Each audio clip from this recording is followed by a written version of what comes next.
During the vote on the assisted dying bill in the House of Commons, an intriguing moment was observed where Prime Minister Keir Starmer made an unusual move to cross the floor of the chamber to engage in conversation with Nigel Farage, the leader of Reform UK.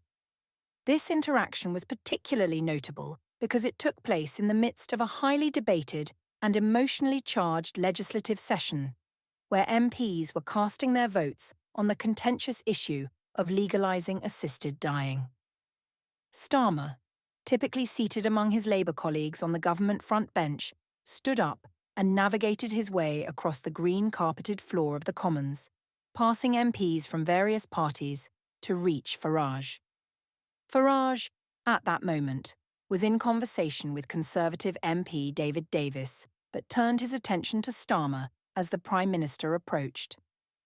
This brief encounter was marked by what appeared to be a cordial exchange, possibly highlighting a momentary setting aside of political rivalry for a direct dialogue.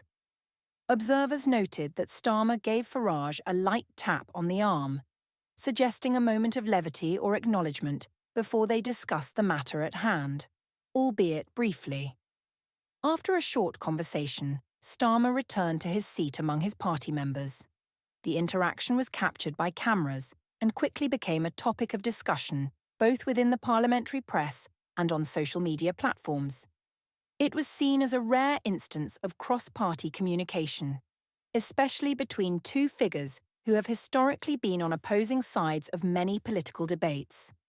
This moment was interpreted by some as a sign of respect or at least an acknowledgement of Farage's influence in the political landscape, despite their ideological differences.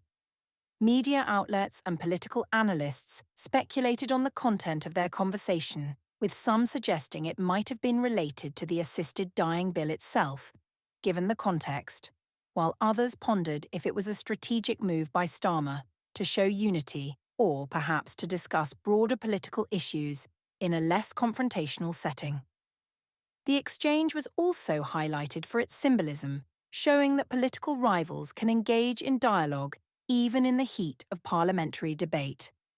The event underscored the complex dynamics of British politics, where personal interactions can sometimes transcend party lines, even if only temporarily, during significant legislative moments.